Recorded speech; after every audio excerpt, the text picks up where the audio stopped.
Assalamu Walaikum. Hello friends, how are you? Welcome back to my another video. In this video, I am going to show you how to insert a straight arrow in Microsoft Publisher. Let's get started. Firstly, we have to open a Publisher document.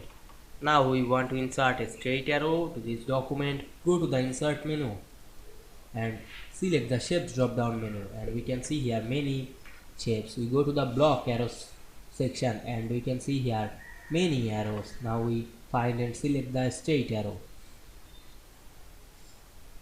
Here the straight arrow and we select it, then draw this arrow. Now we can see we insert a straight arrow to this publisher document very easily. You can change the color. Select the arrow and go to the shape format menu. Then select the shape fill and change the color.